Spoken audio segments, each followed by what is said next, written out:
February 21st, 1916. The German Empire unleashed hell on Verdun, France. For 10 months, over 700,000 men would die fighting for a few miles of scorched earth. It was the longest battle in human history, but this story isn't about generals or grand strategy. This is about Pierre and Marie, a 23-year-old schoolteacher turned soldier, and his fiancée Marie, separated by 200 miles and an ocean of blood. These are the letters from Verdun. Pierre and Marie, of the French 151st Infantry, was dug into the frozen earth outside Fort Beaumont. Marie Beaumont was a nurse's assistant in Lyon. They were supposed to marry in the spring of 1915, but the war had other plans. On February 24th, 1916, Pierre wrote his first letter. My dearest Marie, the ground hasn't stopped shaking for 3 days. The shells sound like freight trains, so many that the explosions blur into one continuous roar. But don't worry, the forts are holding. This will be over soon, and I'll be home before the cherry trees bloom. I keep your photograph over my heart. Your smile is the only warmth in this frozen hell. Forever yours, Pierre.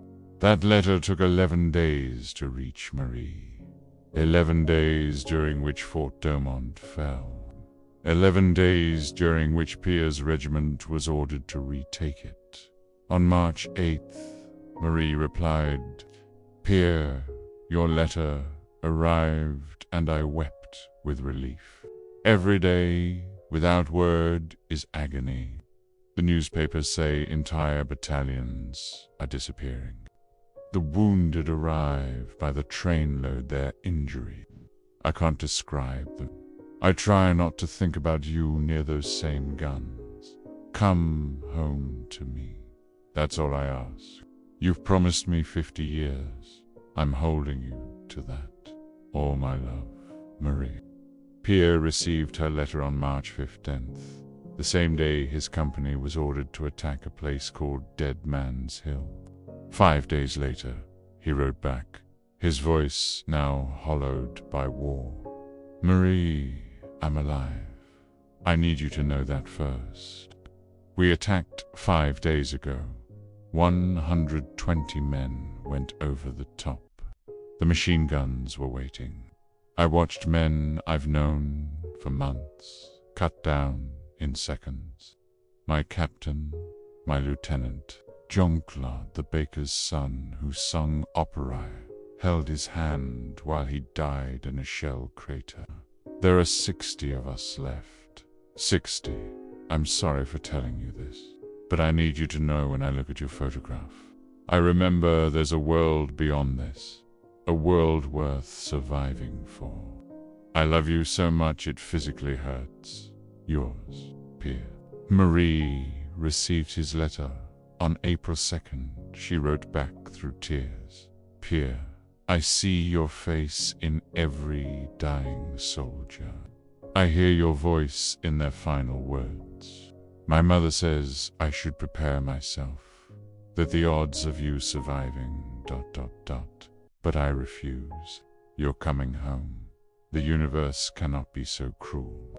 I'm enclosing a lock of my hair. Keep it with my photograph. Let it remind you I'm waiting. I'll always be waiting. Please survive this, Marie. April turned to May, May to June. The battle raged on, and through it all, the letters continued. On June 15th, Pierre wrote again, his tone now detached, almost broken. Marie, I don't dream anymore. Just darkness. Maybe that's mercy.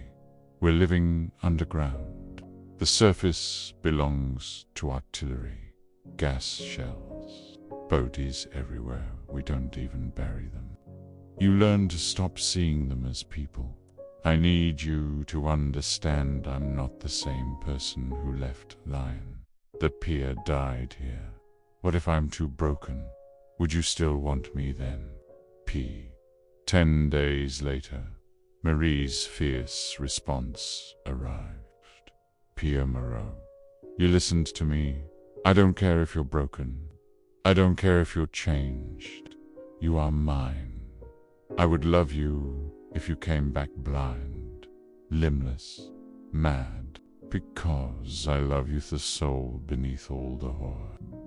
Come home broken. Come home changed. Just come home. And we'll heal together, however long it takes. You are not allowed to give up. Fight for me. Fight for us. Fight for the 50 years you promised.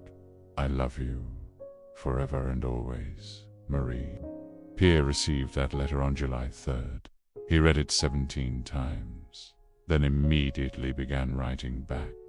My fierce, beautiful Marie, your letter gave me something I thought I'd lost. Hope, real hope. You're right about all of it. Your words are a lifeline, and I'm grabbing it with both hands. I promise you, I will come home, whatever it takes. Because you're waiting. Because we have 50 years ahead. Because the letter ends there. At 4:27 p.m., a German shell struck Pierre's position directly. For 3 weeks, Marie received no letters. She knew what silence meant. On July 24th, she received a telegram. She stared at it for 10 minutes, already feeling her heart breaking. She opened it and collapsed. But the telegram said, Corporal Pierre Marie wounded in action, stable condition, transferred to military hospital, line, expected to recover. Pierre and Marie married on September 12th, 1916, in his hospital room. He was in a wheelchair. She wore her mother's dress. They had 53 years together, 3 children, 7 grandchildren, and every night Pierre would say, "Thank you for not giving up on me." And Marie would reply, "I never could, my love. I never could. Thank you for watching." If the story moved you, please consider liking this video and subscribing for more stories from history. We'll see you next time.